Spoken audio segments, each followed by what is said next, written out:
اعوذ باللہ من الشیطان الرجیم بسم اللہ الرحمن الرحیم وقالت الاعراب آمنا قل لم تؤمنوا ولكن قولوا اسلمنا ولما يدخل الایمان فی قلوبکم صدق اللہ العظیم۔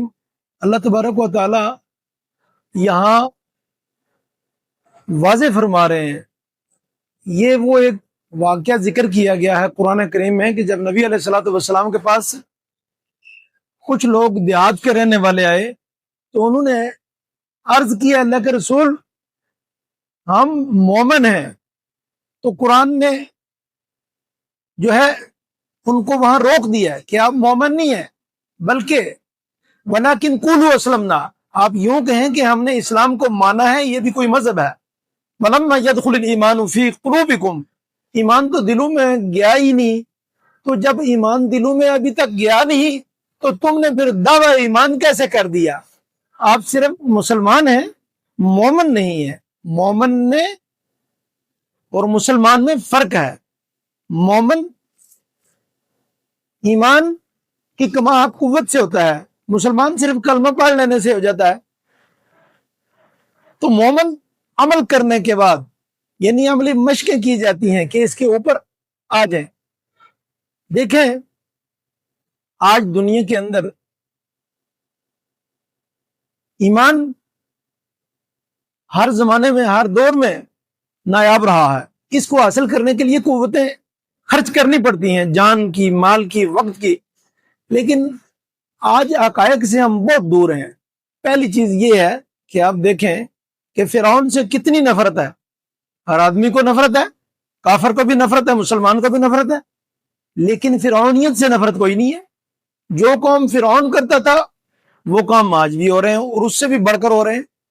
شداد سے کتنی بڑی نفرت ہے، لیکن شداد کی جو سوچ ہے، شداد کی جو کرتوت ہیں، اس سے بھی بڑھ کر بڑے بڑے فارم ہاؤس اور بڑے بڑے تماشے، اور کہتے ہیں بس ہم دنیا ہی کے اندر جنت بنانا ہے کہ دعوے دار ہیں، یہ دنیا ہی کے اندر ہمیں جنت کے مزے آ جائیں۔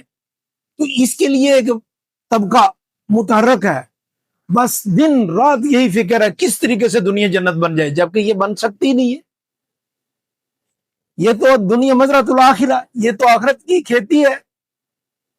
اب نامرود سے کتنے نفرت ہے، لیکن نامرودیت سے کسی کو نفرت نہیں ہے، لگے ہوئے ہیں تو کئی طبقے۔ یہ جتنے بڑے بڑے جو منکرین ہیں، آپ دیکھیں ان کے ناموں سے نفرت نظر آتی ہے ہمیں، لیکن اعمال مضبوطی سے تھامے ہوئے ہیں، کوئی نہیں کرتا ان سے نفرت۔ بڑے دھڑلے اور بڑے جناب فسوق سے یہ کام ہو رہے ہیں۔ تو ہمیں اصل میں نام سے نفرت تو اللہ راکھ ہی دیتا ہے کفار کے، ہمیں اعمال سے بھی نفرت ہونی چاہیے کفار کے۔ جب تک ہم کفار کے اعمال نہیں چھوڑیں گے، قرآن نے بار بار کہا یا ایھا الذین آمنوا ادخلوا فی السلم کافہ، پورے اسلام میں داخل ہو۔ آدھے تیتر اور آدھے بٹیر بننے سے قطعاً مسئلہ حل نہیں ہوگا۔ اس لیے ہمیں چاہیے کہ ہم اپنی آنے والی زندگی کو سامنے رکھ کر موت کے بعد ابدی سرمدی حقیقی زندگی جو ہے اس کو سامنے رکھ کر چلیں۔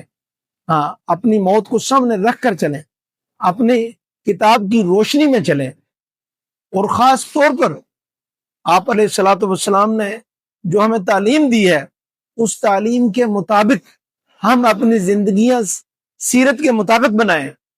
ہم اپنے گھروں کے اندر شرعی پردے کا نفاذ کریں۔ ہاں، یہ جو شرعی پردہ ہے یہ فرض ہے، مرد ہوں خواہ عورت ہوں سب کے لیے ضروری ہے۔